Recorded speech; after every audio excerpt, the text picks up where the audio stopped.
दोस्तों, आज हम जा रहे हैं बरचर आश्रम। स्वामी श्री अर्गणानंद जी का आश्रम है। हमारे साथ में है श्री बालेन्द्र सर जी। बालेन्द्र सर जी, कौन कौन साथ में हमारे सभी साथी, कृपया परिचय कराइए। बहुत बढ़िया। पहले तो आपको बहुत बहुत धन्यवाद आदरणीय डॉक्टर शशिकांत शुक्ला जी। आज हम सब लोगों का सौभाग्य है कि आज हमारे बीच में आदरणीय डॉक्टर शुक्ला जी हैं। आज हम सब लोग बरचर धाम स्वामी अर्गणानंद महाराज जी के आश्रम में दर्शन करने के लिए जा रहे हैं। हमारे साथ में ये ओपी द्विवेदी जी हैं, हमारे और शिक्षक साथी राम बहोर मिश्रा जी हैं, एक कृष्ण प्रताप सिंह जी हैं। इस तरह से हम 4-5 लोग आज स्वामी अर्गणानंद जी की आश्रम में दर्शन करने के लिए अपने डॉक्टर शशिकांत शुक्ला जी के साथ जा रहे हैं। बहुत ही सौभाग्य हम लोगों का कि आज अभी हम जा रहे हैं। कुछ समय के बाद हम आश्रम का दर्शन कराएंगे वहाँ पहुँच करके। ये रास्ता है और सीधी जिला से जब आते हैं तो वहाँ से आने के बाद मड़वास से पहले है ना एक रोड जाती है, कुसमी साइड की रोड है। और वहाँ से जाते हुए यहाँ पर हम पहुँच गए हैं रेलवे स्टेशन। कौन सा रेलवे स्टेशन है? भदौरा रेलवे स्टेशन है। भदौरा रेलवे स्टेशन को पार कर चुके हैं और इसके आगे जा रहे हैं। देखिए दोनों तरफ कितने अच्छे वृक्ष लगे हुए हैं और जंगल है और इतना सुरम्य वातावरण, प्राकृतिक वातावरण और मनमोहक, बहुत ही आकर्षक वातावरण। कुछ ही समय के बाद हम लोग बरचर आश्रम पहुंचेंगे और वहाँ महात्माओं का दर्शन करेंगे। साधु संत रहते हैं और यह आश्रम जंगल के बीच में अवस्थित है और वहीं पर बरचर डैम भी बना हुआ है जो बहुत ही आकर्षक है और वहाँ का भी दर्शन कराएंगे। लेकिन अभी हम रास्ते में हैं, रास्ते में पहुँच करके जाएंगे।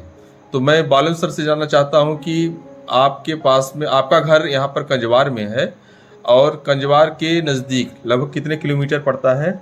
यह कंजवार से लगभग 20-22 किलोमीटर 20-22 किलोमीटर पड़ता है। स्वामी अर्गणानंद महाराज जी का आश्रम स्थित है। तो वहाँ पर हम लोग चल करके अब कुछ टाइम में पहुँचने ही वाले हैं जी। पहुँच करके स्वामी अर्गणानंद जी महाराज जी के आश्रम में पहुँचेंगे, साधु संतों का दर्शन लेंगे और उसके बाद जैसा कि आपने कहा कि वहाँ डैम भी है, डैम का भी अपन लोग अवलोकन करेंगे, देखेंगे जी। जंगल, आसपास जंगल भी है, उसको भी देखेंगे। बहुत रमणीय स्थान है। कभी भी आप लोग सीधी जिला आइए तो यहाँ आकर के यदि आप, एक पर्यटक स्थल की तरह है और बहुत ही आनंदित होंगे। यहाँ पहुँचने के बाद माया मोह भौतिकता से दूर एक ऐसी आध्यात्मिक अपने अंदर जागृत होती है छवि कि वास्तव में इस स्थान पर रह करके हम लोग जिस आनंद की अनुभूति प्राप्त करने के लिए सभी लोग कितने रुपए पैसे खर्च करते हैं, फिर भी उनको उतना आनंद नहीं आता है। यहाँ पर पहुँच करके लगता है कि सर्वस्व मिल गया है।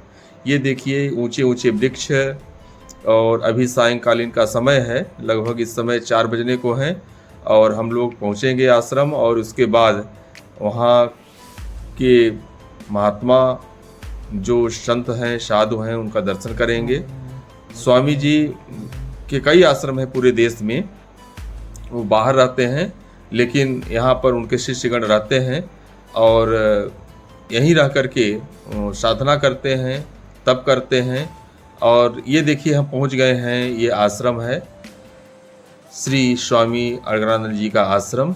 और कुछ ही समय के बाद हम लोग यहाँ पर गाड़ी खड़ी करके अंदर आश्रम में प्रवेश करेंगे। तो ये पहुँच गए हैं, उसकी बाउंड्री वाल है और पहला गेट पार कर चुके हैं, अगले गेट से प्रवेश करेंगे। कुछ ही समय के बाद दूसरा गेट आने वाला है और उस गेट के अंदर हम लोग अंदर जाएंगे, आश्रम को देखेंगे। तो ये देखिए दूसरा गेट आ चुका है और यहीं से हम लोग अभी कुछ ही समय के बाद अंदर जाएंगे। ये देखिए हम लोग परिसर में पहुंच चुके हैं और यहाँ पर स्वामी जी का जो आश्रम है चारों तरफ उसका ये परिदृश्य मनमोहक। सैलेंसर से मैं जानना चाहता हूँ कैसा लग रहा है? ये बहुत बढ़िया।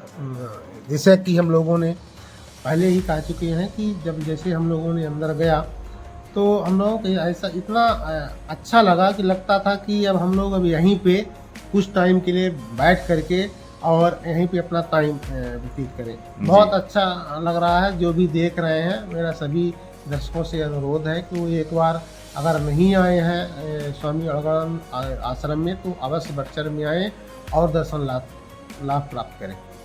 स्वामी जी यथार्थ गीता लिखे हैं। यथार्थ गीता पढ़ करके आत्मा के सही रूप का ज्ञान प्राप्त होता है।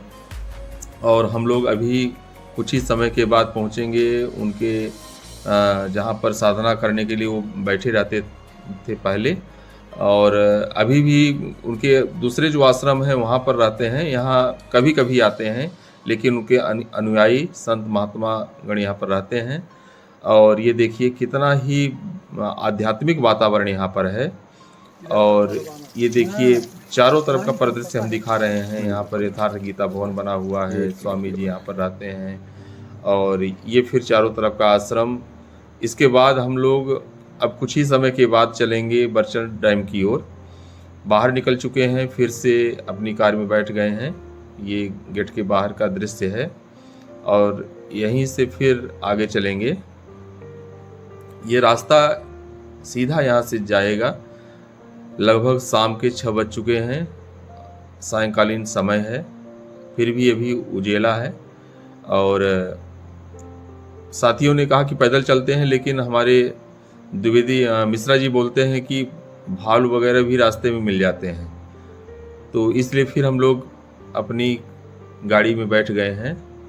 और ये रास्ता देखिए, एक तरफ आश्रम है। आश्रम तो चारों तरफ से वृक्षों से घिरा हुआ है, जंगल के बीच में है, बिल्कुल शांत वातावरण। केवल आपको सुनाई देगा तो पत्तियों की सरसराहट और पक्षियों की आवाज़, कलरव ध्वनि उनकी सुनाई देगी। और यहाँ से कुछ ही दूर पर है बड़चर डैम। बड़चर डैम पहुँच करके दिखाएंगे। जब कभी भी आइए तो आश्रम के साथ इस डैम में ज़रूर घूमिए। यहाँ घूमने का एक बहुत ही आत्मिक आनंद, जिसको हम कह सकते हैं, वो प्राप्त होगा। इतना अच्छा लगता है कि पहाड़ियों से घिरा हुआ और बीच में जल है, अथाह जल सागर भरा हुआ है। और ये देखिए हम लोग पहुंच रहे हैं बड़चर डैम। चढ़ाई को पार कर लिए हैं और कुछ ही समय के बाद आपको दिखाई देगा डैम। तो यहाँ पर हम अभी साहब, इसमें एक और बात है कि है। आदमी कितना भी टेंशन में रहे, तनाव में रहे, लेकिन जब यहाँ पे पहुँच जाता है तो एकदम सुकून का वो देखने को मिलता है। एकदम लगता है कितना आराम से जी अच्छा लगता है, मतलब सुकून भरा वहाँ पे ये है डैम। यहाँ पर देखिए डैम, हाँ, कितना अथाह जल है। और बीच में ये बड़ी बड़ी बोट है, नाव है, और नाव के ऊपर घर जैसे बना हुआ है। इसको बैठ करके घूमने का एक अलग ही आनंद मिलता है। लेकिन अभी रात्रि होने वाली है, इसलिए हम लोग अभी नहीं इस पर बैठेंगे। जब कभी दिन में यदि आते तो फिर बैठ करके आनंद लेते। लेकिन अभी आपको दिखा रहे हैं कि ये बीच में, डैम के बीच में ये नाव खड़ी हुई हैं। कई हैं, 4-5। ये हमारे सभी साथीगण हैं। और अभी कुछ ही समय के बाद हम इनसे चर्चा करेंगे और जानेंगे डैम के बारे में, आश्रम के बारे में, इनके क्या विचार हैं। तो ये हमारे शैलेंद्र सर बहुत ही आनंदित हो रहे हैं। और देखिए यहाँ पर हम लोग पहुँच गए हैं, और शैलेंद्र सर अभी कुछ बोलेंगे, कुछ समय के बाद बताएंगे इसके बारे में। पहले आप आनंद ले लीजिए। शशिकांत शुक्ल जी सिहावल से चल कर के मझौली ब्लॉक में आए हैं, और मझौली ब्लॉक में बड़चर आश्रम में हम लोग के बाद ये बड़चर बांध में आए हैं। यहाँ जंगल में ये लुत्फ ले रहे हैं, आनंद का लुत्फ बहुत अच्छा लग रहा है। तो हमारे साथ आदरणीय डॉक्टर शशिकांत शुक्ल जी हैं, ये हमारे बीच ये आदरणीय काका जी हैं, जिनको हम लोग राम बहोर मिश्रा जी कहते हैं। और हमारे साथ में ओपी द्विवेदी जी भी हैं, ओम प्रकाश द्विवेदी जी बेघर बाबा हैं, ये कृष्ण प्रताप सिंह जी हैं। सभी ये शिक्षक साथी और हमारे सभी लोग यहाँ पर आकर के बढ़िया आनंद ले रहे हैं बड़चर आश्रम में। धन्यवाद श्री बालन जी। ये आप लोग सीधी जिला के कुसबी विकास खंड में, आज हम हैं श्री अड़गड़ानंद महाराज जी के आश्रम के पास ये बरछर डैम। यहाँ पर आप ये देख रहे हैं कि दो पहाड़ियों के बीच से उधर बरछर नाला से होते हुए पानी इधर आता है और यहाँ पर ये पानी इकट्ठा होकर के एक डैम के रूप में एकत्रित है। ये जो बना हुआ है तो यहाँ से पानी निकालने के लिए है और यहाँ पर जो अभी डैम के बीच में आप देख रहे हैं तो ये नाव हैं और इलेक्ट्रिक भी हैं इस तरह से, और उसके बीच में जो घर है तो बड़ी सी नाव के ऊपर ही ये घर बनाया गया है और यहाँ पर कभी समय से आकर के घूमने का एक ही अद्भुत नज़ारा है। हम इस संबंध में आज बात करते हैं सबसे पहले द्विवेदी जी से और मिश्रा जी से, और बात करते हैं कि कब से इस आश्रम में इस जगह पर आ रहे हैं। तो मिश्रा जी आप ये बताइए कि आप यहाँ बरछर आश्रम में स्वामी अड़गड़ानंद जी के आश्रम में कितने वर्षों से आ रहे हैं? 1989 से लगातार आ रहे हैं? नहीं, हम तो 1996 से आए हैं जी। और आश्रम की स्थापना 1989 में हुई है। अच्छा अच्छा जी। तो आपको जानकारी कैसे मिली थी कि यहाँ पर? हमारे यहाँ से लोग यहाँ बरछर बांध में जी नौकरी करते थे। अच्छा। और उन लोगों के माध्यम से स्वामी जी का ये सब आना जाना हम लोगों को पता हुआ और फिर दर्शन करने के उद्देश्य से यहाँ हम लोग उपस्थित हुए और स्वामी जी के द्वारा मुफ्त में दवाइयाँ भी बंटवाई गई जी और लोग उसका लाभ भी।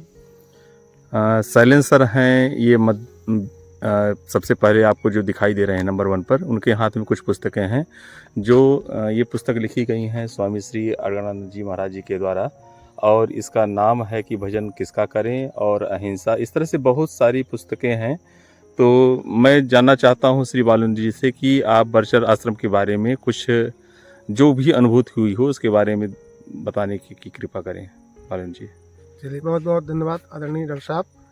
क्योंकि अभी हमको करीब 4-5 बार यहाँ बरछर आश्रम में आते हुए हुआ है, लेकिन यहाँ जैसे अभी बात हो रही थी कि जैसे अपन लोग उधर से आए तो अब अपन लोगों को ये लग रहा था कि कितना सुकून मिल रहा था कि लगता है कि अब हम लोग यहीं पे रहें। जैसे कोई अपना एक आध्यात्मिक अनुभूति और शांत वातावरण, सुनो में मनोहर चारों तरफ का है, बिल्कुल बहुत ही शांत वातावरण, ऐसा लग रहा था कि यहाँ से जाए ना। बिल्कुल ऐसा लग रहा था जैसे अभी अपन लोग जूता चप्पल छोड़ के वहाँ से आए, चल रहे थे कुछ लोग, तो ये लगा कि यार हम लोग ऐसे जा रहे हैं तो पैदल ही चले जाएंगे, मतलब इतना अच्छा लग रहा था वहाँ पर। तो चूंकि आप हमारे काका जी हैं राम बहोर मिश्रा जी, ये बहुत दिनों से यहाँ से जुड़े हुए हैं, तो इस क्षेत्र में मतलब इस बारे में इनको ज्यादा इसमें जानकारी होगी।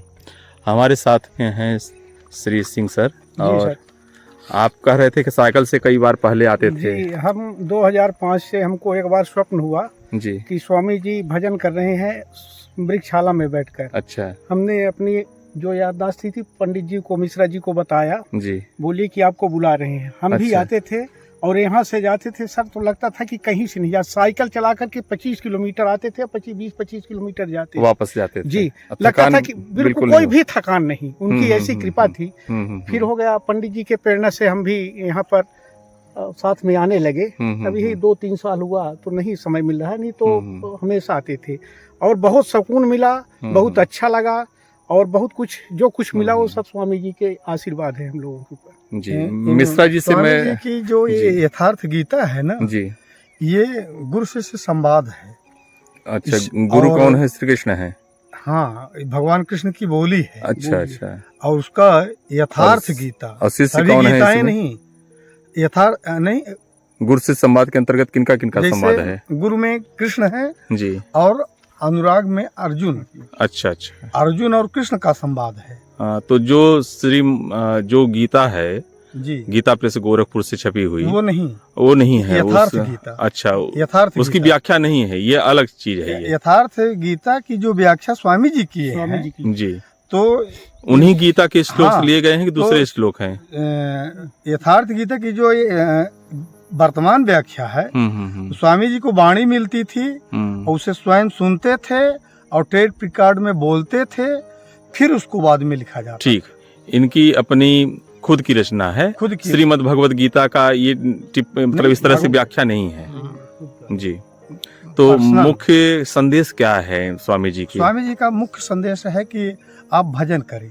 हर हृदय में परमात्मा का निवास है जी। और आप भजन के माध्यम से उसे और जागृत कर सकते हैं और आप भी परमात्मा बन सकते हैं। इष्ट देव किसको मानते हैं स्वामी जी? आप जिसको मानते हैं आप उसी से पूछिए अच्छा अच्छा। कि हाँ, वर्तमान में सदगुरु स्वरूप कौन यहाँ इष्ट है। जी जी जी जैसे हम लोग स्वामी जी श्री अड़गड़ानंद महाराज जी को जी इष्ट मानते हैं जी। और स्वामी जी परमानंद महाराज जी को अच्छा अच्छा। अपना इष्ट मानते हैं। अपना इष्ट मानते हैं। अब वो जैसे जो वर्तमान में फोटो दिखाई जा रही हैं, किसी ने उनको देखा नहीं है, लेकिन स्वामी जी को अभी भी परमानंद महाराज जी शरीर छोड़ चुके हैं जी। फिर भी आमने सामने हम जैसे आपसे बात कर रहे हैं जी जी। तो आप भजन करें तो इस ऐसे ही बैठकर बात करेंगे जैसे हम आप बात कर रहे हैं। क्या बात है, बहुत बढ़िया, बहुत अच्छा। तो लेकिन वैसे नहीं, जी। एक बार आने से नहीं है। भजन की कीमत है। भजन करिए और आपकी आत्मा स्वयं जागृत हो जाएगी और जो जी। आप चाहेंगे।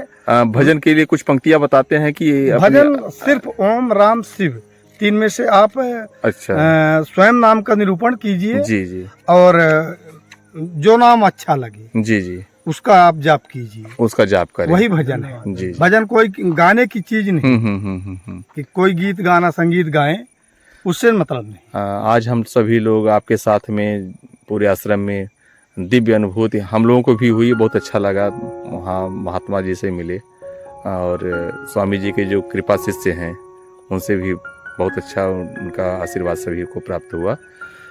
तो चलिए आइए ये पुनः हम लोग डैम की ओर एक निगाह देखते हैं। सायं इस समय लगभग 6:30-7 बजने को है। फिर कितना ये रमणीक स्थल, सुरम्य वातावरण, शांत परिवेश, दूर कहीं वृक्षों में पक्षियों की छोटी छोटी अभी चहचहाट आ रही हैं और इस तरह से एक ऐसा वातावरण निर्मित है कि छोड़ने की इच्छा नहीं हो रही है। फिर भी हम लोग पुनः जाएंगे अपने घर की ओर। मिलते हैं फिर अगली वीडियो में। धन्यवाद। तो साथियों, बहुत ही आनंद आया। हम लोग अब वापस लौट रहे हैं। अब देखिए रात हो गई है और अपनी गाड़ी की लाइट जल गई है, जिससे